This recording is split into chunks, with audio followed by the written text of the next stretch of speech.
అవ్వ నమస్తే. నమస్తే. చెప్పమ్మా, అదిగో ఇప్పుడు భారతదేశంలో ఎలక్షన్ నడుస్తున్నాయి. నరేంద్ర మోడీ సెంట్రల్ గవర్నమెంట్లో ఉన్నాడు. ఈడనేమో కిషన్ రెడ్డి, పద్మారావు గౌడు, దానం నాగేందర్ పోటీ చేస్తున్నాడు. ఎవరికి ఇస్తావు? ఎట్లుండదు ఈడ? ఇక ఎట్లుందంటే మనం చెప్పలేం కదా బిడ్డ, ఎవరి అదృష్టం వాళ్ళకు అంతే. ఎవరంటే ఇప్పుడు ఇక్కడ కేసీఆర్ వాళ్ళని చేస్తుర్రు, నరేంద్ర మోడీ అది నాకు అనడానికి రాదు. ఇక మరి ఆయనది ఎట్లుందో వస్తుందా మరి రాదా చూసుకోవాలి. పబ్లిక్ కూడా మనం ఏదైనా సాయం చేస్తేనే పబ్లిక్ మనకేస్తుంది. పబ్లిక్ మనం ఏం చేయకపోతే మనకు ఎవరేస్తారు బిడ్డ? మనం చేసుకుంటేనే మనకు వస్తుంది, కష్టం చేస్తేనే ఇక్కడ వస్తుంది. మరి కేసీఆర్ మస్తు చేసిండు అంటారు. కేసీఆర్ మరి టీఆర్ఎస్ పార్టీకి వేస్తావా, బీజేపీకి వేస్తావా, కాంగ్రెస్కి వేస్తావా? అంటే ఈ చుట్టుపక్కల అన్ని ఆలోచనల ఏది గెలిస్తే మంచిగా ఉంది అనిపిస్తుంది? టీఆర్ఎల్ గెలిస్తే అది పువ్వు గుర్తు కూడా ఇప్పుడు ఆయన కూడా రావాలి కదా బిడ్డ, ఆయన కూడా ఒకసారి రావాలి. అందరూ ఒక్కసారి వస్తే కూడా కాదు కదా, ఈ పువ్వు గుర్తు కూడా రావాలి కదా. మరి ఆయన కూడా దండలాడుతుండు కదా కిషన్ రెడ్డి, మరి ఆయన గురించి కూడా ఇది చేయాలి కదా బిడ్డ. మరి భారతదేశం మొత్తంలో నరేంద్ర మోడీ ఉన్నాడు. నరేంద్ర మోడీని ఈసారి ఓడగొడతామంటారు కాంగ్రెస్ వాళ్ళు. మరి నరేంద్ర మోడీ వచ్చినాక నువ్వు చూసినావు, మస్తు రాజకీయాలు చూసినావు నువ్వు. ఈడ ఇప్పుడు చూసిన ఆవుదూడ కాడికి వెళ్ళి చూసిన, ఇందిరాగాంధీ ఉన్నప్పుడు చూసిన, గాంధీ తాత ఇవన్నీ. నరేంద్ర మోడీ వచ్చినాక మంచిగా అంతకుముందు మంచిగా అంతకుముందు కాంగ్రెస్ బాగుండే బిడ్డ. ఇప్పుడు అంతా ఈ పిఆర్ వచ్చిన సంది ఇక్కడనే ఇదయ్యిండ్రు. ఇంకా అప్పుడు బాగుండే, చాలా అప్పుడు బాధలు ఉండే. ఇది మన కంకి కొడవలది చాలా ఇది ఉండే అప్పుడు. ఇక గెలవాలి, గెలుస్తాడంట అంటే మన పబ్లిక్ దగ్గర ఉంది. వాళ్ళు మనకు మంచిగా సేవ చేస్తే మనం కూడా వాళ్ళకి వేయాలనిపిస్తుంది. మనకు మంచిగా వస్తుంటే ఆయనకు కూడా వేయాలని మనకు కూడా కోరిక ఉంటుంది కదా బిడ్డ. అంటే ఇప్పుడు అయోధ్య రామ మందిర్ నీకు తెలుసు, అయోధ్య రామ మందిర్ తెలుసు నీకు. 500 సంవత్సరాలు చిన్న ఉన్నప్పటి నుంచి చూసినావు, అందరూ కొట్లాటలు గిట్లాటలు చూసినావు. 5 నెలల కింద మొన్న గుల కొట్టినాక మొన్న పోయి వచ్చిన రామ మందిర్ గుడి కూడా చూసి బాగుందా? మస్తు అయింది. అయితే అనుకున్నావా అసలు నువ్వు జీవితంలో? చూడని అనుకున్నా, చూసి వచ్చిన, కానీ కట్టిండ్రులే, కొమ్మికి ఎలా ఇచ్చిండ్రు. అన్న, పార్లమెంట్ ఎన్నికలు వస్తున్నాయి. ఆల్రెడీ తెలంగాణలో లోక్సభ ఎమ్మెల్యే ఎలక్షన్లు అయిపోయినాయి. ఫస్ట్ తెలంగాణ రాష్ట్రంలో 120 రోజుల పాలన ఎట్లుందన్న? 120 రోజుల పాలన వేస్ట్ ఉందన్న. ఎందుకు తెలుసా? ఈ గవర్నమెంట్ రాకముందుకు అన్ని గవర్నమెంట్ ఏమన్నాడంటే, రేవంత్ రెడ్డి సారు ఏమన్నాడంటే, మేము ప్రతి ఒక్క గరీబోలకు అన్ని ఉచితంగా ఇస్తాము, కరెంట్ ఇస్తాము, 500 గ్యాస్ ఇస్తాము, మళ్ళీ ఇందిరమ్మ పథకం కింద ఇండ్లు ఇస్తాము, 300 రోజులలో అన్నీ చేస్తామని చెప్పారు. 3 నెలల 100 రోజులలో చేస్తాము అని చెప్పారు. 100 రోజులలో మాకు ఇంతవరకు గ్యాసు రాలేదు, కరెంటు రాలేదు. 875 రూపాయలు కరెంటు బిల్లు వచ్చిందన్న ఒక్క నెలది. అంటే వేరేల బిల్లు మాకేస్తుండా? మాకు అర్థమవుతలేదు. మా ఇంట్లో ఉన్నది ఒక ఫ్యాను. అంతకుముందు కూడా 300, 400 వేస్తుండే యూనిట్. అంటే 100 యూనిట్లు 120 యూనిట్లు కాదు. ఇప్పుడు 160, 170 యూనిట్లు కాలినా కూడా 200 యూనిట్లకు ఫ్రీ అన్నాడు. ఎందుకు అన్నాడు? ఎవరికి ఇచ్చిండు? ఎంతమందికి ఇచ్చిండు? ఉన్నోళ్ళకే ఇచ్చిండు, లేని వాళ్ళకి ఎవరికి ఇవ్వలేడు. ఇంతవరకు ఒక్క రూపాయి మాకు వచ్చింది లేదు. 200 మహిళలకు 2000 ఇస్తా అన్నాడు, అది లేదు. ఆటో డ్రైవర్లకు ఇది చేస్తా అన్నాడు, ఆటో డ్రైవర్లకు చేసింది లేదు. బస్సులు ఫ్రీ చేసిండు, ఆ ఓలా ఊబర్ బంద్ చేయంటే అది బంద్ చేయడు, డిస్ట్రిక్ట్ బండ్లు బంద్ చేయంటే బంద్ చేయడు. ఏం చేస్తున్నాడు అసలు? ఏం చేస్తున్నాడు ప్రభుత్వము? ఈ గరీబోళ్ళకి ఏం చేస్తున్నారు అసలు? నేను అడుగుతున్నా, ఇది ఒక్కటే పాయింట్. ఎన్ని ఛానల్ వాళ్ళకి చెప్పినా, ఎవరికి చెప్పినా ఏం చేస్తున్నారు? ఇప్పుడు సెంటర్ నుంచి వస్తారంటారు, వీళ్ళు సెంటర్లో పెడుతున్నారు. సెంటర్ నుంచి వచ్చిన పైకం ఎక్కడ పోతుంది? ఏమనంటే సెంటర్ మీద నూకేస్తున్నారు. అంటే సెంటర్ నుంచి మాకు వస్తలేదు అంటారు. నుండి దాదాపు 1,60,829 కోట్లు వచ్చినాయి. దాని గురించి అయినా కానీ వీళ్ళు ఇంకా సెంట్రల్ గవర్నమెంట్ సెంటర్ మీద ఎన్ని రోజులు తప్పుతారు? ఇప్పుడు కేసీఆర్ సార్ ఉన్నాడు 10 ఏళ్ళు, ఆయన పరిపాలనలో డబుల్ బెడ్రూమ్లు రాలేదు, ఈయన పరిపాలనలో రాలేదు. ఏమనంటే సెంటర్ మీద నూకేస్తారు. సెంటర్కి వెళ్ళి అయ్యే పనులు అవుతున్నాయి, వచ్చే పనులు వస్తున్నాయి, వచ్చే ఫండ్స్ వస్తున్నాయి. మళ్ళీ ఏడికి పోతున్నాయి? ఎవరికి ఇస్తున్నారు? ఏ పబ్లిక్ ఇస్తున్నారు? ఉన్నోనికే పెడుతున్నారు. గవర్నమెంట్లో ఉన్నోళ్ళకి, పొలిటీషియన్లకి, లీడర్లకి, వాళ్ళు ఎంబడి తిరిగేటోళ్ళకి, వాళ్ళకి ఏమనంటే సెంటర్ మీద నూకేస్తున్నారు. ఇది ఒక్కటి అన్న. ఇప్పుడు మరి తెలంగాణ ఎలక్షన్స్ అయితే అయిపోయినాయి అన్న. తెలంగాణ అయితే ఇప్పుడు పార్లమెంట్ ఎలక్షన్లు వచ్చినాయి. పార్లమెంట్ ఎలక్షన్లో ఇక్కడ పద్మారావు గౌడ్, కిషన్ రెడ్డి, ఇక్కడ దానం నాగేందర్ ముగ్గురు ఉన్నారు. కిషన్ రెడ్డి అంటే అంబర్పేట వాసులకు బాగా చెప్తున్నాండి. పార్లమెంట్ కానీ ఏదైనా కానీ పైసలు వంచిన వాళ్ళు గెలుస్తారు, పైసలు వంచిన వాళ్ళు వెనకపోతున్నారు. బీజేపీ రూపాయి పంచదు కాబట్టి 1-2 సీట్లు కొడుతున్నారు. అర్థమైందా? ఎందుకంటే వాళ్ళు పైసలు పంచారు. ఈ టీఆర్ఎస్ కాంగ్రెస్ పైసలు పంచుతారు, ఒక్కరోజు ముందు 2 రోజుల ముందు పంచుతారు, అది కంపల్సరీ. నేను నుండి ఇప్పుడు పటేల్ నగర్లోనే ఉంటాను. ఏమనంటే ఆ లీడరు ఈ లీడర్ అని అంటారు. ఎవరు వచ్చిన వాళ్ళకి వస్తే రాని వాళ్ళకి రావు. కానీ గవర్నమెంట్ ప్రభుత్వం ఈ చేసే పని అంతా వేస్ట్ పనులు. ఎందుకు తెలుసా? ఏవో చేస్తున్నారు గరీబోనికి. ఇప్పుడు ఇన్ని రోజులు ఏమన్నాడు, కరెంటు బిల్లు ఫ్రీ ఇస్తాడు. ఇప్పుడు ఏమంటారు, రేషన్ కార్డు అన్నాడు. 10 ఏళ్ళు అవుతుంది రేషన్ కార్డు ఓపెన్ చేయకుండా. ఎట్లా తీసుకుంటాము? ఫస్ట్ మీరు పనులు కావాలి, రేషన్ కార్డు అన్నిటికేమో రేషన్ కార్డు అంటారు. ఎలక్షన్లు అప్పుడు ఓటర్ ఐడి ఎందుకు అంటారు? ఓ రేషన్ కార్డు ఉన్నా ఓట్లు వేయని చెప్పండి, ఆ మాట చెప్పండి. ఎవరైనా ఓట్లు వేస్తారా? తెలుగు ఉన్న పబ్లిక్ అయితే ఓట్లు వేయరు. అసలు తెలుగు ఉన్నాడు పబ్లిక్ అయితే అన్నం తినే మనుషులు అయితే ఎవడు ఓట్లు వేయకండి. అప్పుడు గవర్నమెంట్ వస్తుంది. పబ్లికే చెడగొడుతారు గవర్నమెంట్, పబ్లికే ఖరాబ్ అవుతారు. బియ్యం రేటు 75 రూపాయలు. ఏం పెట్టి తింటాము? ఆటోకి ఇప్పుడు పొద్దున్న నుంచి 2 గంటల సేపు కూర్చున్నాం, ఒక్కినోడు లేడు. ఏం బతకాలి? ఇంటి కిరాయిలు 5,000 అవా ఆయన కట్టాలి, నేను కట్టాలి, కిరాయిలు బండ్లు అన్నీ 250 300 కిరాయిలు. 7 కడతాము. ఎవరికి ఎట్లకెళ్ళి తెచ్చి దొంగతనం చేద్దామా? దొంగతనం చేద్దామంటే మాకు చేత కాదు. ఎందుకంటే మేము డ్రైవర్లం, కష్టపడతాము. మాకు దొంగతనం చేస్తామా? కొట్టి గుంజుకుంటామా? ఏదో పొలిటీషియన్ దగ్గరకన్నా పోయి కొట్టి గుంజుకోవాలన్నా? ఎవరిని అడుగుతాం? పనులు చేసేటప్పుడు మేము ఎలక్షన్ అప్పుడు అందరు ఇంటికి వస్తారు. ఎలక్షన్ అయిపోయిన ఒక్కొక్క యాయకుడు రాడు. ఇంతవరకు ఒక్కరు వచ్చి చేసింది లేదు, ఏమి చేసింది లేదు. అర్థమైందా? ఇప్పుడు మొత్తానికైతే లోక్సభ మీ ఎంపీ అభ్యర్థిగా ఎవరు గెలిచే అవకాశం? ముఖ్యంగా నరేంద్ర మోడీ సెంట్రల్లో గెలిచే అవకాశం. సెంటర్లో అయితే నరేంద్ర మోడీ ఉంటాడు. ఎందుకంటే కన్ఫర్మ్ ఆయన ఉంటేనే పనులు అవుతాయి. వేరే వాళ్ళు ఎవరు వచ్చినా దేశం మొత్తం నాశనం అయిపోతుంది. 101% ఇది పక్కా రాసిస్తాను నేను. అర్థమైందా? నేను చదువుకోలేదు, నాకు తెలియదు, దేని గురించి తెలియదు. కానీ నా బుద్ధితోటి నేను చెప్తున్నా. సికింద్రాబాద్లో ఎవరు గెలిచే అవకాశం అన్న ఎక్కడైనా చెప్తున్నా కన్నా పైసలు పంచారు కాబట్టి బీజేపీ వెనకబడుతుంది. ఇది మెయిన్ పాయింట్. నైట్ పైసలు తీసుకుంటారు, ఏదో చేస్తారు, మతలబ్ చేస్తారు. పొలిటీషియన్ల లీడర్ల ఎట్లా ఉన్నారంటే ఉన్నవాళ్ళు ఏదైనా గేమింగ్ ఆడతారు. అది ఎవరికి తెలియదు పబ్లిక్కి. కానీ కరెక్ట్గా ఏంటంటే ఎలక్షన్లో అప్పుడు ఎట్లా వస్తారో పనులు కూడా అట్లా చేయాలి. ఏ ప్రభుత్వం అయినా సరే గెలిచినాక వేసినోని గుర్తుపెట్టుకోవాలి. ఇన్ని సినిమాలు వస్తున్నాయి, అయినా ఎవరికి తెలియస్తలేదు. అర్థమైందా? సినిమాలు చూసైనా బుద్ధి తెచ్చుకుంటారంటే ఇన్ని సినిమాలు వస్తున్నాయి. కానీ దొంగతనాలు నేర్చున్నారు, కానీ పొలిటీషియన్ ఎదిరించేది ఎవరు నేర్చుకుంటలేరు. దొంగతనాలు నేర్స్తున్నారు, మానభంగాలు నేర్స్తున్నారు, అన్నీ నేర్స్తున్నారు. కానీ సినిమాలలో చూసి అన్నా కొంచెమన్నా బుర్ర తెచ్చుకొని పెట్టుకోవాలి. ఎవరికి పబ్లిక్కి చేసింది ఏం లేదు ఇంతవరకు గరీబోనికి. అర్థమైందా? ఇప్పుడు మేము 2-3 గంటలు అవుతుంది ఇక్కడ కూర్చొని, రూపాయి సంపాదించాలి, ఎట్లా బతకాలి? ఏం చేయాలి? అప్పులు ఉన్నాయి. 12,000 ఒక్క రూపాయి ఇవ్వాలి, 12 రూపాయలు ఇవ్వాలి, 12 పైసలు ఇవ్వలే. అర్థమైందా? 12 పైసలు ఇవ్వలేదు ఇంతవరకు గవర్నమెంట్. 12 పైసలు ఇవ్వలేదు. 3 నెలలు అయిపోయింది పరిపాలించబట్టి. మాకు చెప్తున్నా కదన్నా, ఇప్పటికీ కరెంటు బిల్లు రాలేదు, గ్యాసు రాలేదు, ఏమనంటే రేషన్ కార్డు లేదు. 10 ఏళ్ళ వస్తుంది రేషన్ కార్డు ఓపెన్ చేయండి. ఏడుకెళ్ళి తీసుకుంటామన్నా రేషన్ కార్డు? నేను అడుగుతాను, ఏడుకెళ్ళి తీసుకోవాలి? ఎవరిని తీసుకోవాలి? ఎవరిని అడగ? గవర్నమెంట్ ఆఫీస్లోకి పోతే వాళ్ళంటారు మాకు ఓపెన్ కావాలంటారు. ఈ సేవలని జిరాక్స్ వాళ్ళని బతికిచ్చుడు ఉంది. మేము కష్టపడి ఇప్పుడు 500 వస్తాయని మేము ఇక్కడ కూర్చుంటాం. ఆడికి పోతే 500 ఉల్టా లాసు, 500 లాసు బండి కిరాయి మీద పడుతుంది. గరీబుని చేసింది ఏముంది? ఇంటికి వచ్చి సర్వే చేస్తున్నారు. ఎవరింటికి వచ్చి సర్వే చేసారు మీరు? 6 పథకాలు అభయస్తాలు అన్నారు. ఏమి ఇచ్చిర్రు? ఒక్క అభయస్తం ఇచ్చిర్రా? ఒక్కటన్నా ఇచ్చిర్రా? ఒక సిలిండర్ ఇవ్వలేదు, ఒక గ్యాస్ ఇవ్వలేదు, అది కరెంటు బిల్లు ఇవ్వలేదు, ఏమి ఇవ్వలేదు. ఏమి ఇచ్చిరని? మేము ఎలక్షన్లు అప్పుడు మాత్రం అందరు వస్తారు, ఎలక్షన్లు అప్పుడు ఓట్లు అడుగుతారు, వెళ్ళిపోతారు.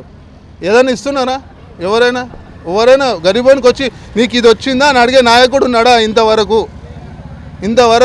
ఎన్టీఆర్ చనిపోయిన పర్సంది ప్రభుత్వం మొత్తం సత్రాలు అయిపోయింది. రాజశేఖర రెడ్డి గారు ఉన్నప్పుడు మంచిగా ఉండే, తర్వాత మొత్తం నాశనం అయిపోయింది. మొత్తం రాజకీయం మొత్తం నాశనం అయిపోయింది. భారతదేశం మొత్తం ఎన్నికల హడావిడి నడుస్తూ ఉంది అన్న. కాంగ్రెస్ మాత్రం ఇక్కడ 12-14 సీట్లు కొడతామంటుంది. మేము లీడ్లోనే ఉంటామని భారతీయ జనతా పార్టీ. ముఖ్యంగా సికింద్రాబాద్ పార్లమెంట్ కోసం కేంద్ర మంత్రిగా కిషన్ రెడ్డి ఉన్నారు. ఇక్కడ పద్మారావు గౌడ్ బీఆర్ఎస్ నుంచి ఉన్నారు, దానం నాగేందర్ కాంగ్రెస్. ఎటువైపు మొగ్గు చూపే అవకాశం ఉందన్న సికింద్రాబాద్ పార్లమెంట్? ముఖ్యంగా నేను చెప్పబోయేది ఏంటంటే, ఇక్కడ సికింద్రాబాద్ లోక్సభ నుండి అభ్యర్థిగా నిలబడినటువంటి మన మంత్రివర్యులు కిషన్ రెడ్డి గారు, వారు మంచి సౌమ్యవంతుడు, వారికి ఎదురు లేదు, వారు మళ్ళీ హ్యాట్రిక్ కొడతాడు. నరేంద్ర మోడీ గారి ప్రభుత్వంలో అతను ఇంకా కొన్ని నిధులు తీసుకొచ్చి సికింద్రాబాద్ను బాగా అభివృద్ధి చేస్తాడని మా ఆకాంక్ష. అంటే ఇప్పటివరకు ఏమైనా అభివృద్ధి పనులు చేపట్టిరా అన్న ఇక్కడ?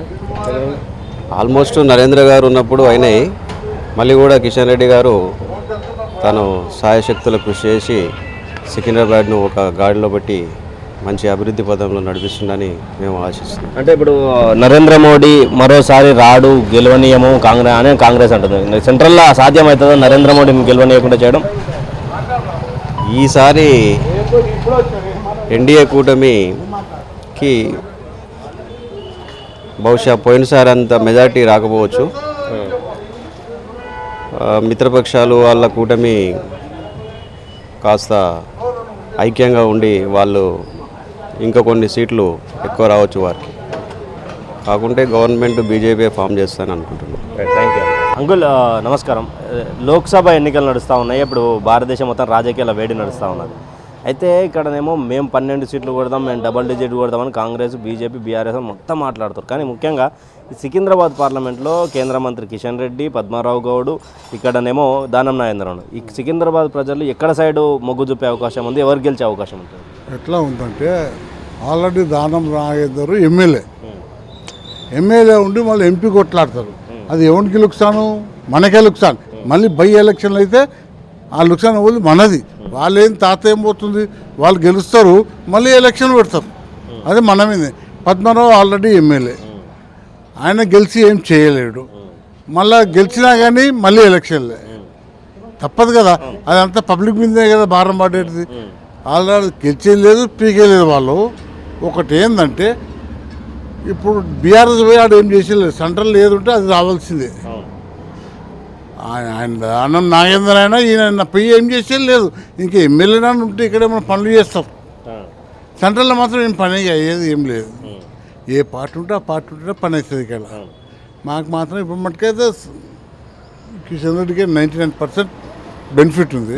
మరి దేశం మొత్తము రాహుల్ గాంధీ కావచ్చు, కూటమి కావచ్చు, నరేంద్ర మోడీని సార్ ఓడగొడుతున్నాము, నరేంద్ర మోడీ దాఖలాలు లేకుండా చేస్తాం భారతదేశంలో అంటారు. అది సాధ్యం అవుతుందా భారతదేశంలో? కాదు. నరేంద్ర దాన్ని కొట్టేది ఎవరు లేరు ఇప్పుడు. ఆయన మొకాబిలో ఉంటే అది అలుకోవచ్చు, దానికి మించిన ఎవరు లేరు. రాహుల్ గాంధీ ప్రధానమంత్రి అయితే అంటున్నారు. చాలా కష్టం అది, చాలా అనుకోవడం కష్టం అది. ఇంకా వ్యక్తి మంచి మాట్లాడే వ్యక్తి ఉంటే మనకు రాజకీయంగా అనుకూలంగా ఉంటే మనకేమైనా వస్తుంది ఉంటే అది వేయచ్చు. కానీ ఆయన మించేది ఇప్పుడు ఎవరు లేరు ఇప్పుడు మటుకైతే. మొత్తానికైతే సికింద్రాబాద్ పార్లమెంట్ వైపు మాత్రం కిషన్ రెడ్డి వైపు ఉండే అవకాశం ఉంది అంటున్నారు. అవకాశం ఉంది. ఎందుకంటే ఆల్రెడీ ఈయన ఎమ్మెల్యే, దానం నాగేందర్ ఎమ్మెల్యే. వీళ్ళు గెలిచి ఏమి చేయగలుగుతారు? సెంట్రల్లో ఉన్నది సెంట్రల్లో బీజేపీ. ఏమని చేయగలుగుతారా? తెస్తారా? ఏం లేదు. మళ్ళీ గెలిపించే కదా మనమే కష్టపడాలి. మళ్ళీ ఎమ్మెల్యే ఎలక్షన్లు అయితే కదా, అది ఎవరి మీద పడుతుంది? మన మీదే పడుతుంది. ఇప్పటికే మా ఖర్చుల భారంలో ఉన్నాం మనం. మళ్ళీ మూత మోయలేరు. ఇక గవర్నమెంట్ ఏంది, తెస్తారు పెడతారు, మన మీద పెడతారు, మూత మోస్తాం మనం. దాని మీద పెంచమంటే పెంచేస్తారు. అంతకుమించి అయితే ఏం లేదు. ఇక సెంట్రల్లో ఏది ఉంటే ఈ స్టేట్లో అది ఉంటే మనం తెచ్చుకోగలుగుతాం, తీసుకోగలుగుతాం. కానీ ఇంకా తెలియదక్కిన పైసా గురించి ఆశపడితే మనం ఏం చేయలేం. మొత్తం తెలంగాణ రాష్ట్రంలో బీజేపీ, కాంగ్రెస్, టీఆర్ఎస్ మేము 10 కొడతాం, 12 కొడతాం. భారతీయ జనతా పార్టీకి ఎన్ని వచ్చే అవకాశాలు ఉంటాయి ఇక్కడ తెలంగాణలో? మొత్తం 12 వరకు రావచ్చు. 12 డబుల్ డిజిట్ సాధ్యం అయితే 12 అయితే రావచ్చు. ఇది మాత్రం అంటే ఇప్పుడు వ్యక్తిగతం ఎట్లనే ఉండదు. వ్యక్తిగత ఆడ చూసేదా మోడీని చూడడం, పార్టీని చూడడం. కానీ ఇప్పుడు ఏదో కిషన్ రెడ్డి, నాగేందరు, ప్రభాకరన్ లేదా అలా ప్రధానమంత్రి ఎవరు అనేది విషయం. అలా ప్రధానమంత్రి కావాలంటే మోడీకి కావాలా, అంతే. మన పనులు కావాలంటే మోడీకి కావాలా. ఇంక వీలైతే ఏం చేయలేరు. మన మీద ఖర్చు అనవసరం. వీళ్ళు గెలిచి ఏం చేయలేరు, ఆయన గెలిచి ఏం లేరు. గెలిచినా మరి ఎలక్షన్, ఆ ఎలక్షన్ అయినా మన మీదనే భారం. ఇప్పుడే ఖర్చుల మీద ఉన్నాం మనం. దాని మించి మనం ఏం చేయలేము. నమస్తే. ఇక్కడ సికింద్రాబాద్ పార్లమెంట్తో పాటు భారతదేశం మొత్తం రాజకీయాలు నడుస్తూ ఉన్నాయి. మొత్తానికి సికింద్రాబాద్ పార్లమెంట్లో కిషన్ రెడ్డి, పద్మారావు గౌడ్, దానం నాగేందర్ ముగ్గురు ఉన్నారు. ఇక్కడ సికింద్రాబాద్ పార్లమెంట్ ప్రజలు కావచ్చు, యూత్ కావచ్చు, ఎక్కడ మొగ్గు చూపే అవకాశం ఉందన్న? బీజేపీ వైపే. ఎందుకన్నా? ఇక్కడ నరేంద్ర మోడీ రామ్ మందిర్ కట్టించిండు కాబట్టి మొత్తం బీజేపీ వైపే ఉంది. మరి సెంట్రల్లోనేమో రాహుల్ గాంధీ నేను ప్రధానమంత్రి కాబోతాను, బీజేపీ ఓడిపోబోతా అని చెప్తా ఉన్నాడు. ఎలా చూడొచ్చు దీనికి? అవి అన్నీ కళలే, నిజాలు కావాలి. కళలు అంటున్నారు వాళ్ళని. కాంగ్రెస్ ఏముందన్న? కాంగ్రెస్ ఏం లేదు, మొత్తం మోడీ, బీజేపీ. అంటే ఇప్పుడు తెలంగాణలో కూడా దాదాపు 120 రోజుల పాలన కంప్లీట్ అయింది కాంగ్రెస్ది. ఎట్లా అనిపిస్తుంది? అంటే ఈ కేసీఆర్ ప్రభుత్వాన్ని చూసిర్రు, ఇప్పుడు కాంగ్రెస్ ప్రభుత్వాన్ని చూసారు. ఈ 120 రోజులలో తెలంగాణలో మనం మార్పు వచ్చిందా? మార్పు కోరుకున్నాం కదా మనం. కాంగ్రెస్ ఏం చెప్పింది? ఎంపీ గెలిస్తేనే ఇవన్నీ పథకాలు వస్తాయని చెప్పిండు. మరి గెలుస్తారా? గెలవలేదు, ఆ పథకాలు రావు. అంతే. అన్న ఇక్కడ సికింద్రాబాద్ పార్లమెంట్ ఎన్నికల్లో కిషన్ రెడ్డి, పద్మారావు గౌడ్ బీఆర్ఎస్ నుండి, దానం నాయక్ కాంగ్రెస్ నుంచి ఉన్నారు. ఇక్కడ సికింద్రాబాద్ ప్రజలు ఎక్కడ మొగ్గు చూపే అవకాశం ఉంది? ఇక మనకైతే ఎక్కువ రెగ్యులర్గా మనకు గెలిచేదంటే ఎక్కువ మన కిషన్ రెడ్డి గారే గెలుస్తారు. ఎందుకంటే అతను ఇప్పుడే కాదు, దాదాపు ఈ బస్సీ డెవలప్మెంట్ నుంచి కూడా ఆయననే ఉన్నాడు కిషన్ రెడ్డి గారు. ఏం చేయలేదు కిషన్ రెడ్డి అంబర్పేట కానీ అంటే ప్రజలు తెలుసు, మన పటేల్నగర్ ప్రజలకు, అంబర్పేట ప్రజలకి తెలుసు ఇప్పుడు దాదాపు ఓవర్ చేస్తుంది ఏంటనే తెలుసు. ఇంతకుముందు ఇక్కడ కిషన్ రెడ్డి గారు డెవలప్మెంట్ ఇదంతా గవర్నమెంట్ స్కూల్స్ కానీ నా ఏరియా నాలలు కానీ ఇవన్నీ డెవలప్ చేసింది కిషన్ రెడ్డి గారే కదా. ఇప్పుడు సెంట్రల్లోనేమో నరేంద్ర మోడీ ప్రభుత్వం అయిపోయింది. నరేంద్ర మోడీ వేస్తే మరోసారి హిందూ ధర్మము, సనాతన ధర్మము అని అంటారు. కాంగ్రెస్ వాళ్ళు ప్రధానమంత్రి కాబోతారు అంటున్నారు. ఎట్లా చూడొచ్చు? కాంగ్రెస్కి అనేది కాదు కానీ మనకు ఇప్పుడు 100% నరేంద్ర మోడీకి చాలా క్రేజ్ ఉంది. ఈవెన్ నరేంద్ర మోడీ ఇంకొకటి మాట్లాడచ్చా మీకు, ఈ మాధవీలత గారు ఉన్నారు కదా, 100% మేడం వచ్చిందంటే అక్కడ ఏదో చంద్రాయణగుట్ట నుంచి ఉన్నారంటే మేడం వచ్చిందంటే ఇంకా బీజేపీకి స్ట్రాంగ్ లీడ్ దొరికినట్టే. So wonderful. ఇప్పుడు ఈసారి 100% మోడీ ప్రభుత్వం రాబోతుంది. మరి రాహుల్ గాంధీ ఏమో రాదు కూడదు అంటున్నారు. రాహుల్ గాంధీ మాట్లాడతారు. ప్రజలకు తెలుసు కదా, ఇప్పుడు ఒకరోజు ఒకసారి రాకపోతే ఏమైపోతుంది. ఇప్పుడు ఇన్ని రోజులు ఎంఐఎం అక్కడ ఇది చేసింది కదా లీడ్. నెక్స్ట్ ఇప్పుడు మన ఎంఐఎం బదులు ఇప్పుడు మన బీజేపీ ఇప్పుడు మాధవీలత గారు వచ్చారు అనుకోండి, ఎట్లా ఉంటుంది? ఒక మాధవీలత గారు నెక్స్ట్ ఇప్పుడు మాధవీలత గారు మాట్లాడేది మనకు ఒక ముగ్గురు నాయకులు బాగా మాట్లాడుతుంటే విన్నాం ఇప్పటివరకు.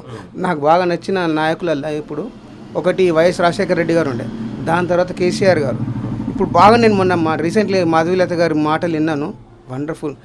నెక్స్ట్ మాధవీలత గారు ఇట్లా స్ట్రాంగ్ లీడ్గా మాట్లాడారు అనుకోండి, గెలిచారు అనుకోండి, బీజేపీలో ఒక స్ట్రాంగ్ లీడర్ దొరికినట్టు నెక్స్ట్ సీఎంకి కూడా మనం ఉంచుకోవచ్చు మాధవీలత గారు. అంత క్రేజ్ దొరుకుతుంది ఆమె మాట్లాడే విధానమే కానీ. నేను చాలా మటుకు నేర్చుకోవచ్చు ప్రజలు. So wonderful. ఈసారి కూడా బీజేపీ ప్రభుత్వం వస్తుంది, లీడ్ దొరుకుతుంది అందరికి కూడా. ముస్లిం వాళ్ళకి ఏమి అన్యాయం కాదు. ఇప్పుడు మనం బాగుంటేనే, ఇప్పుడు బీజేపీ బాగుంటేనే వేరే కంట్రీస్కి కూడా చాలా ఇదే అవుతుంది. ఇప్పుడు బీజేపీ వల్ల, మోడీ వల్ల వేరే కంట్రీస్కి ఎంత రెస్పెక్ట్ దొరుకుతుంది మన నుంచి కదా. సో 100% మోడీ ప్రభుత్వం వస్తుంది. నా సికింద్రాబాద్ పార్లమెంట్లో కిషన్ రెడ్డి, పద్మారావు గౌడ్ బీఆర్ఎస్ నుండి, ఇక్కడ దానం నాగేందర్ కాంగ్రెస్ నుంచి ఉన్నారు. అంటే ఇక్కడ సికింద్రాబాద్ ప్రజలు, పార్లమెంట్ ప్రజలు ఎక్కడ వైపు మొగ్గు చూపే అవకాశం ఉందన్న? ఎక్కువైతే బీజేపీ అన్న. కిషన్ రెడ్డి అన్న అయితే ఎవ్రీ టైం అవైలబుల్ ఉంటాడు. ఇంకోటి మోడీ అవా నడుస్తుంది. ఇంకోటి రామ్ మందిర్ కానీ, ఇప్పుడు చేసిన వర్క్ ప్రోగ్రెస్ కానీ, ఇండియా ఒక పేరు అనేది ఇంటర్నేషనల్ వైజ్ పోయింది కాబట్టి ఇక్కడైతే బీజేపీ ఉంది అంతా. అంటే ఇప్పుడు భారతదేశం మొత్తము నరేంద్ర మోడీ పని అయిపోయింది, భారతదేశం మొత్తం నాశనం చేసినంటే రాహుల్ గాంధీ పదే మాట్లాడుతూ ఉన్నాడు. రాహుల్ గాంధీ ప్రధానమంత్రి అయ్యే అవకాశాలు ఉంటుందా? రాహుల్ గాంధీ ఆయన నియోజకవర్గాన్ని గెలవలేదు లాస్ట్ టైము. ఆయన ప్రధానమంత్రి అవుతారంటే ఓ నమ్మరు. ఆయనకే ఒక కూటమి సరిగ్గా లేదు. వాళ్ళ దాంట్లో ఎవరు ప్రధానమంత్రి అవుతారో వాళ్ళకే క్లారిటీ లేదు. ఆయన ఎక్కడవుతాడన్న? ఇప్పుడు మొత్తానికి దేశంలో మరోసారి మోడీ సర్కార్ వస్తుందా అన్న? నెక్స్ట్ ఇయర్ కూడా వస్తుంది, దాని తర్వాత కూడా నెక్స్ట్ 5 years కూడా వస్తుంది. రైట్, థ్యాంక్ యూ అన్న. లోక్సభ ఎన్నికల్లో ఆల్రెడీ సికింద్రాబాద్ నుంచి కిషన్ రెడ్డి, పద్మారావు గౌడ్, ఇక్కడ దానం నాగేందర్ ఉన్నారు. ముఖ్యంగా ముందుగా సికింద్రాబాద్ ప్రజలు ఎక్కడ మొగ్గు చూపే అవకాశం ఉంది? కిషన్ రెడ్డికే మొగ్గు చూపే అవకాశం. ఎందుకన్నా దానికి కారణం ఏమైనా ఉన్నాయా? దానికి కారణం అంటే ఇక పలు కార్యక్రమాలు, అభివృద్ధి పనులు బాగా చేస్తుండ్రు. మోడీ గారు కూడా బాగా నేషనల్ లెవెల్లో మంచి పనులు కార్యక్రమాలు చేస్తారు కాబట్టి మళ్ళీ బీజేపీ రావాలని ప్రజలందరూ కోరుకుంటున్నారు. అని మరి నరేంద్ర మోడీని ఇంకోసారి గెలవనీయమని చెప్పి రాహుల్ గాంధీ అంటా ఉన్నాడు, ఆ కూటమి అంటా ఉన్నది. అంటే ఇంకోసారి కాంగ్రెస్ ప్రభుత్వం వచ్చే అవకాశం ఉంటుందా, లేక అక్కడ బీజేపీ వచ్చే అవకాశం? బీజేపీ వస్తాయి. రాహుల్ 100కి 90% బీజేపీ వస్తుంది. మరి రాహుల్ గాంధీ ఏమో గెలవనీయమంటున్నారు. రాహుల్ గాంధీ గెలవనీయమంటున్నారు. వాళ్ళని అనుకుంటారు ఇక వ్యతిరేక పార్టీ కదా, వాళ్ళు గెలవని వీళ్ళు అంటారు, వీళ్ళు గెలవనేమో వాళ్ళు అంటారు. ప్రజలు ఎక్కడ మొగ్గు చూపే అవకాశం? ప్రజలైతే బీజేపీకే ఉంది ఎక్కువ శాతం. అన్న, సికింద్రాబాద్ పార్లమెంట్లో కిషన్ రెడ్డి, పద్మారావు గౌడ్, ఇక్కడ దానం నాగేందర్ ముగ్గురు పోటీ చేస్తూ ఉన్నారు. ఏ పార్టీ వైపు సికింద్రాబాద్ ప్రజలు కానీ ఇవన్నీ ఏ పార్టీ వైపు మొగ్గు చూపే అవకాశం ఉంటుంది? కిషన్ రెడ్డి వైపు చూపుతున్నాయి పార్టీలన్నీ. ఎందుకంటే ఆయన ఏదైనా కూడా బాగానే చేస్తున్నాడు. ఏదైనా ఇప్పుడు మనకి ఇక్కడ ఆయన ఎక్కడైనా కూడా చెప్పింది ఏంటంటే తొందరగా ఆయన అట్రాక్ట్ అవుతారు అనమాట. అంటే ఏమైనా చెప్పిన సమస్యలైనా ఏవైనా కూడా అంటే మనుషుల దగ్గరికి ఏమైనా ప్రాబ్లం ఉందనుకో, ఆయన వచ్చైనా కూడా ఏంటంటే ప్రాబ్లం చెప్పినా కూడా వచ్చి తీరుస్తారు అనమాట. అందుకోసమని ఆయనను ఎక్కువ ఇష్టపడుతున్నారు అనమాట. అంటే ఇప్పుడు మరి సెంట్రల్లోనేమో నరేంద్ర మోడీని గెలవనీయము, మేము ప్రధానమంత్రిగా నరేంద్ర మోడీ ఓడిపోతాడు, మేమే గెలుస్తాము, ఇండియా కూటమి గెలుస్తుంది అంటున్నారు. అది జరుగుతుందా? అంటే భారతదేశంలో అంటే ప్రధాని మారే అవకాశం ఉంటుంది మనం ఏం చెప్పలేమండి. ఒకవేళ ఎందుకంటే మనం నరేంద్ర మోడీ కూడా బాగా అన్ని పనులు చేస్తున్నాడు కాబట్టి ఇక చెప్పలేము మనం మాట్లాడనేది. మేమైతే అనుకుంటున్నాం నరేంద్ర మోడీ రావాలనుకుంటున్నాం. అదే ఈడ సికింద్రాబాద్ పార్లమెంట్ ఎన్నికలు వస్తున్నాయి ఇప్పుడు. పోయినసారి కిషన్ రెడ్డి గెలిచిండు, ఇప్పుడేమో పద్మారావు గౌడ్ నిలబడుతుండ్రు. కేసీఆర్ పార్టీ నుండి కాంగ్రెస్ నుంచి దానం నాగేందర్ నిలబడుతుండు, బీజేపీ నుంచి కిషన్ రెడ్డి నిలబడతా ఉండు. అయితే నీ ఊహ ప్రకారం మళ్ళా ఈసారి ఎవరు గెలుస్తారు? ఈసారి కిషన్ రెడ్డి గెలుస్తాడు. ఎందుకు?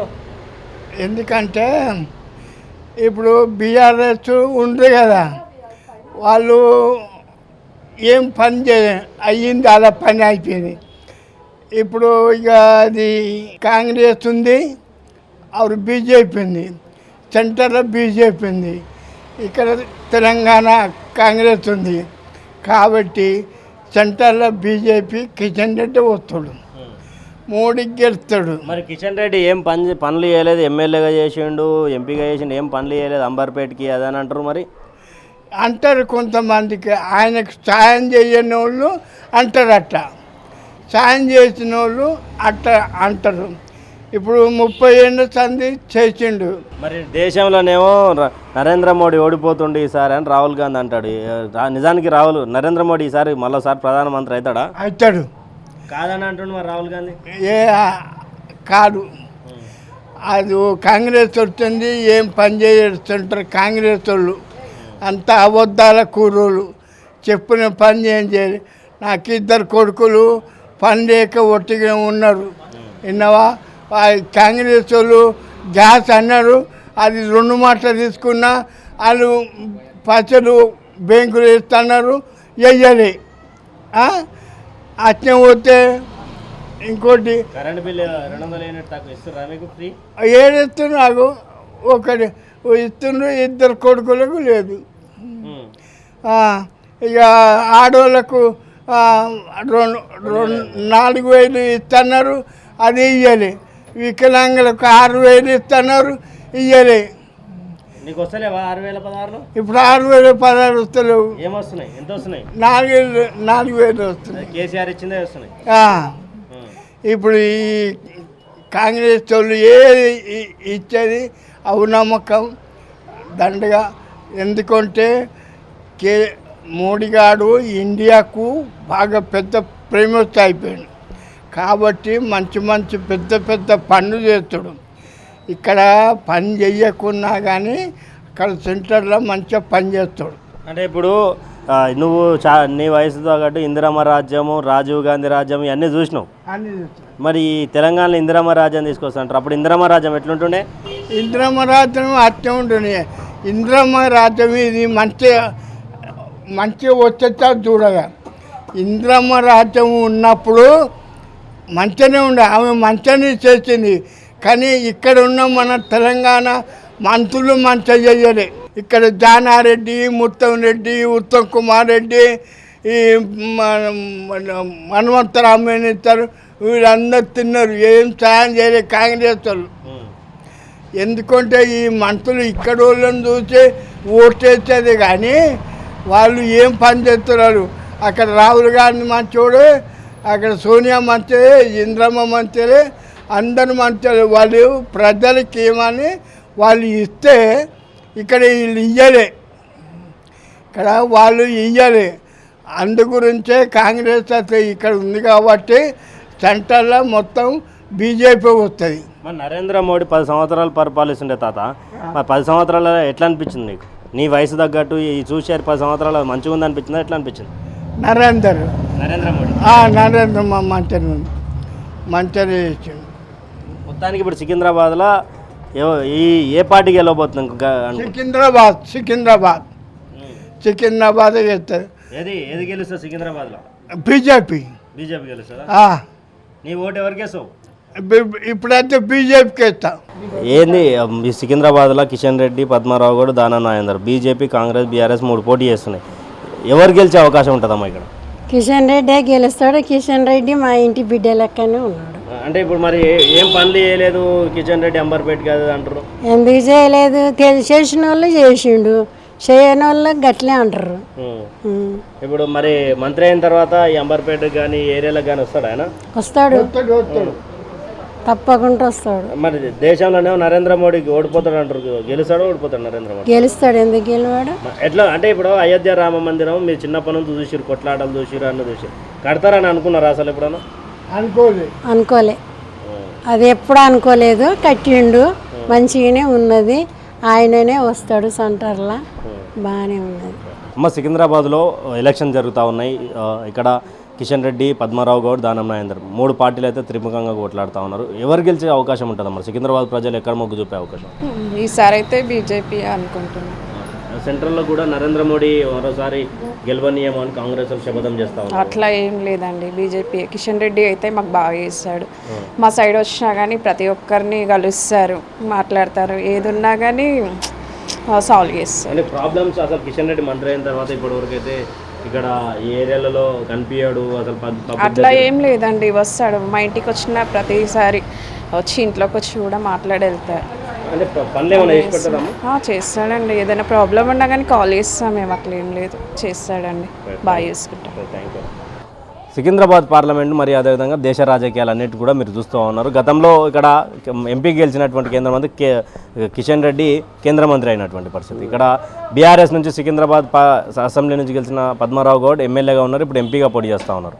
దానం నాగేందర్ మొన్న బీఆర్ఎస్లోకి ఎమ్మెల్యే గెలిచి ఇక్కడ దానం నాగేందర్ మళ్ళీ కాంగ్రెస్లో ఎంపీగా. అసలు సికింద్రాబాద్ ప్రజల ఆ చూపు ఎవరి వైపు ఉండే అవకాశం ఉంది అంకుల్? ఇక్కడ ముఖ్యంగా ప్రజలు ఒకటి ఆలోచిస్తారు. ఇది ఎవరైతే స్మూత్గా అంటే మామూలుగా ప్రజలకు సేవ ఇది ఉంటుందో వాళ్ళ దిక్కు ముగ్గుసు పెట్టగలుగుతారు. నేను పార్టీ పరంగా కాకుండా కానీ వ్యక్తిగతంగా చూడడం అవుతుంది. కిషన్ రెడ్డి గారు చాలా సౌమ్యుడతను, అందరికి చిరపరిచితుడు, 3 సార్లు ఇక్కడ అసెంబ్లీ గెలిచిండు. అతనికి ఎటువంటి వాళ్ళు అన్ని మతాల వారు ఫుల్గా సపోర్ట్ చేస్తారు. అతనికి ఎక్కువ మిగ్గు అయితే కిషన్ రెడ్డి గారు ఎక్కువ ఉంది. అంటే ఇప్పుడు మరి పద్మారావు గౌడ్ కూడా చాలా మాస్ లీడర్, పబ్లిక్లో ఉండే లీడర్ అంటారు. అంటే బీఆర్ఎస్ పార్టీ కానీ కాంగ్రెస్ పార్టీ కానీ ఎంతవరకు ప్రభావం చూపించే అవకాశం ఉంటుంది? పద్మారావు గారు ఉన్నట్టు వాళ్ళు ఆయన సికింద్రాబాద్ కాన్స్టిట్యున్సీ వరకే ఉన్నాడు. ఇతను ఆల్రెడీ 3 సార్లు అసెంబ్లీ ఎలక్షన్స్ గెలవడం కాకుండా సార్ పార్లమెంట్ చేసిండు, కేంద్ర మంత్రిగా పనిచేసిండు. దాన్ని దృష్టిలో పెట్టుకుంటారు. ఒకటి భారతదేశం కూడా ఈరోజు ప్రజలు అందరూ చూస్తున్నారు ఏంటంటే కింద భారతదేశం మోదీ వరకు చూస్తున్నారు, బీజేపీ వరకు చూస్తున్నారు. ఒకటి మనం అనడం కాదు కానీ ఇవన్నీ ముస్లిం సోదరులు కూడా దానికి కొంచెం అనుకూలంగా ఉన్నారు కొన్ని పర్సంటేజ్ అలా. కిషన్ రెడ్డి గారికి కొంచెం అవకాశాలు బాగుంటాయి. వీళ్ళిద్దరి మధ్య కొంచెం ఓట్లు చీలిపోవడం జరుగుతుంది. దానం నాగేందర్ పరిస్థితి ఎలా ఉండబోతుంది? దానం నాగేందర్ అంత పెద్దగా మనం చెప్పలేమవుతున్న విషయం లేదు. అదేంటంటే ప్రజలకు మొగ్గుసు పెట్టడం అనేది వీళ్ళ ఇద్దరి మీద ఎక్కువ ఉంటుంది. మీరు అన్నట్టు పద్మారావు గారు మంచి వ్యక్తి కూడా సికింద్రాబాద్ వరకు అయితే అది ఉంటుంది. ఇంత వైడ్గా 5 కాన్స్టిట్యున్సీలు 6 కాన్స్టిట్యున్సీలకు ప్రభావం లేదు అతని మీద. మరి దేశంలో రాహుల్ గాంధీ కానీ ఆ మమతా బెనర్జీ కానీ కేజ్రీవాల్ కానీ వీళ్ళందరూ కూడా ఎక్కువ శాతంగా నరేంద్ర మోడీ ఈసారి ఓడగొట్టబోతా ఉన్నాం, నరేంద్ర మోడీ దిగిపోతా ఉన్నాడు, నరేంద్ర మోడీ గెలిస్తే హిందూ ధర్మం మళ్ళా సనాతన ధర్మం వెళ్తుంది, భారతీయ జనతా పార్టీ కానీ ఖర్గే మన ఏఐసిసి అధ్యక్షుడు అంటున్నారు. ఎలా చూడొచ్చు? నరేంద్ర మోడీ గెలిచే అవకాశాలు లేవని వాళ్ళు అంటా ఉన్నారు. ఒక ధర్మం కోసం పాటుపడే వరకు అధర్మ శక్తులు పనిచేస్తున్నట్టు మామూలే. అధర్మ శక్తి ఉన్నటువంటిది ఇప్పుడు ఖర్గే కానీ రాహుల్ కానీ ఈవెన్ మమతా బెనర్జీ కానీ వీళ్ళు ఎంత ఇచ్చేసుకున్నా కానీ ప్రజలు మాత్రం ధర్మం వైపు మొగ్గుసు పెడతారు. ఇది ముఖ్యంగా ఇప్పుడు ఆయన చేస్తున్న ఏం చేస్తాడు కదా, ఒక నిజాయితీ పరుడుగా, ఎటువంటి నిస్వార్థపరునిగా ఈరోజు భారతదేశమే కాదు కదా ప్రపంచ దేశాలు కూడా జగద్గురువుగా ఆయన కొంచెము వాల్యూ ఉన్నది. భారతదేశాన్ని ఉన్నత స్థాయి తీసుకుపోయినట్టు ఎవరు మోదీ గారు. ఇప్పుడు ఇక్కడ ఏ క్యాండిడేట్ ఏమున్నా కానీ ముఖ్యంగా మోదీ వారికి చాలా ముందు ముగ్గుసు పెడతారు ప్రజలు. అంటే ఇప్పుడు మోడీ మరోసారి అంటే మోడీ ప్రతి ఏ సభకు పోయినా అబ్కీ బార్ 400 పార్ అని వీళ్ళు మోడీ గారు అంటూ ఉంటారు. ఇక్కడ రాహుల్ గాంధీ గారు మాత్రం లేదు వాళ్ళకి 100 సీట్లు కూడా దాటే అవకాశం లేదంటున్నారు. అది అతని రాజకీయ దీనికి నిదర్శనం అంతవరకు. అతని ఆలోచన విధానం అంతే. అది ఫైనల్గా ఎవరు మరోసారి ప్రధానమంత్రి అయ్యే అవకాశం? 100% మోదీ గారే. మామూలుగా కాదు, ఏ వ్యక్తిని చూసినా మోదీ అటువంటి మోదీ గారు. సికింద్రాబాద్ పార్లమెంట్ ఎన్నికలు వస్తున్నాయి. ఇప్పుడు కిషన్ రెడ్డి ఇక్కడ నుంచి కేంద్ర మంత్రిగా ఉన్నారు, పద్మారావు గౌడ్ ఉన్నారు బీఆర్ఎస్ పార్టీ నుండి, దానం నాగేందర్ మన బీఆర్ఎస్ నుంచి మన కాంగ్రెస్లోకి పోయి ఎంపీ టికెట్ తెచ్చుకున్నటువంటి అభ్యర్థి. అంటే సికింద్రాబాద్ ప్రజలు కావచ్చు, నార్మల్ ప్రజలు కావచ్చు, యువత కావచ్చు, వీళ్ళందరూ కలిసి ఎవరి వైపు మొగ్గు చూపే అవకాశం ఉంటుంది? దానం నాగేందర్ అంటే సీనియర్ కాబట్టి ఆయనే ఎంపీగా గెలుస్తారని అనుకుంటున్నాం కాంగ్రెస్ పార్టీ తరఫున. వీళ్ళంటే నాకైతే ఐడియా లేదు. ఆయన పాత మనిషి కాబట్టి మనకు తెలుసు కాబట్టి కాంగ్రెస్ గెలుస్తుంది. మన దేశంలో ఎవరు ప్రధానమంత్రి అవకాశం? మోడీ, బీజేపీ. ఇక్కడేమో కాంగ్రెస్, అక్కడేమో మోడీ. మరి రాహుల్ గాంధీ ఏమో అక్కడ ఓడగొడతాము నరేంద్ర మోడీని అంటే అంటారు, 100 మాటలు అంటారు. దానికి మనం ఆన్సర్ చెప్తామా? చెప్పలేము. నేనైతే మోడీకి వేస్తాను 100%. అన్న, సికింద్రాబాద్ ఎన్నికలు వస్తున్నాయి. ఆల్రెడీ దేశం మొత్తం రాజకీయాలు మొత్తం వాడివేడిగా ఉన్నటువంటి పరిస్థితి. అయితే సికింద్రాబాద్ పార్లమెంట్లో కిషన్ రెడ్డి ఒకవైపు బీజేపీ నుండి, పద్మారావు గౌడ్ బీఆర్ఎస్ నుండి, అదేవిధంగా దానం నాగేందర్ కాంగ్రెస్ నుంచి ఉన్నారు. ఇక్కడ ఎవరు గెలిచే అవకాశం ఉంటుంది? అసలు యువత కానీ ఇక్కడ పబ్లిక్ కానీ ఎవరి వైపు మొగ్గు చూపే అవకాశం ఉంటుంది? ఇక్కడైతే బీజేపీ గెలుస్తుంది అన్న, కిషన్ రెడ్డి గెలుస్తుంది. కాబట్టి దేశంలో నరేంద్ర మోడీని కూడా మేము ఓడగొడుతున్నాం, నరేంద్ర మోడీ పని అయిపోయింది, 10 సంవత్సరాల పరిపాలనలో ఏం చేయలేదు, నాశనం పట్టించారు దేశాన్ని అని రాహుల్ గాంధీ వాక్యాలు చేస్తూ ఉన్నాడు. ఏ సభకు పోయినా ఇదే మాట్లాడుతూ ఉన్నాడు. ఎలా చూడొచ్చు ఈ మాట? 60 సంవత్సరాల నుంచి పరిపాలించిన కాంగ్రెసే చేస్తున్నారు అవన్నీ. కాంగ్రెస్ ఉంటేనే బాంబ్ బ్లాస్ట్లు కానీ, హిందూ ముస్లిం మైనారిటీ గొడవలు కానీ ఇవన్నీ జరిగేటివే కాంగ్రెస్ వల్ల. బీజేపీ గెలుస్తుంది. ఈసారి అయితే 400+ సీట్స్ వస్తాయి కంపల్సరీ. నరేంద్ర మోడీ చెప్తున్నట్టుగా అబ్కి బార్ 400 పార్ అంటున్నారు. అంటే సాధ్యం అవుతుందా? అంటే ఇప్పటి వరకు ఎప్పుడు సాధ్యం కాలేదు. అప్పుడు ఇందిరా టైంలో అప్పుడు పార్టీలు లేనప్పుడు 415 వచ్చినాయి, కానీ ఇప్పుడు సాధ్యం అవుతుందా? ఇప్పుడు 100% సాధ్యం అవుతుంది. సాధ్యమయ్యే ఛాన్సెస్ కూడా ఉన్నాయి. తెలంగాణ రాష్ట్రంలో ఎన్ని భారతీయ జనతా పార్టీ గెలిచే అవకాశాలు ఉంటాయి? అంటే అది అందరూ కూడా డబల్ డిజిట్ అంటున్నారు. డబల్ డిజిట్ కష్టమే, కానీ 9 సీట్స్ వరకు అయితే గెలిచే ఛాన్సెస్ ఉన్నాయి. Thank you.